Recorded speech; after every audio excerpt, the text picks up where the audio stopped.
என்னோட பேர் வந்து சிலம்பரசி. நான் வந்து ஐடிஐ காலனி பள்ளத்துவையில இருக்கேன். மயூர் சுய உதவி குழுல கிட்டத்தட்ட ஒரு 5 வருஷமா இருக்கேன். லோன் கேட்டா உடனே கொடுத்துறாங்க. கட்டி முடிச்சுட்டு எனக்கு டிலே பண்ண வைக்கல. இந்த மாதிரிலாம் ஒரு 5 மாசம் 6 மாசம் அப்பெல்லாம் கிடையாது. எங்ககிட்ட நாங்க முடிச்சதுக்கு அப்புறம் எங்களை ப்ரெஷர் பண்றாங்க. லோன் முடிச்சிட்டீங்க அடுத்து வாங்குங்க அப்படின்னு.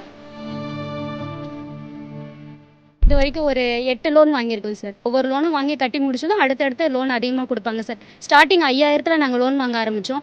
இப்போ ஒரு மெம்பர்ஸ் மட்டும் 1,50,000 லட்சம் வாங்கி இப்போ ஒரு வருஷம் கட்டிட்டு இருக்கோம் சார். எக்ஸைட்டாக இருந்துச்சு. ஏதோ பேர்ட்ஸ் பறக்கிற மாதிரி இருந்துச்சு. இது யாருமே இல்லாமல் ஒரு 30 பேர் நடுவில் உட்காந்து பேசுவாங்க அப்படின்னா எதிர்பார்க்கல. பட் அதெல்லாம் தாண்டி இதெல்லாம் நடக்க வாய்ப்பு இருக்கு, சாத்தியக்கூறு இருக்குன்னு நிரூபிச்சிட்டாங்க. உணவுப் பொருட்கள் தயாரிக்கிற குழு இருக்கா? எந்த குழு? நீங்களா? எவ்வளவு உங்களுக்கு லாபம் வருது? மாதம் ஒரு 4000 5000 கூட எடுத்துக்கோங்க. இந்த குழு அது மட்டும் தயாரிக்கிறாங்க? 3 பேர் செய்கிறாங்க சார் எங்கள் குழுவில். ட்ரைனிங் கொடுத்தாங்களா இல்லை? இப்போ நம்ம வாழ்க்கை காட்டுவோம் திட்டத்தில் நம்ம ட்ரைனிங் கொடுத்தாங்க.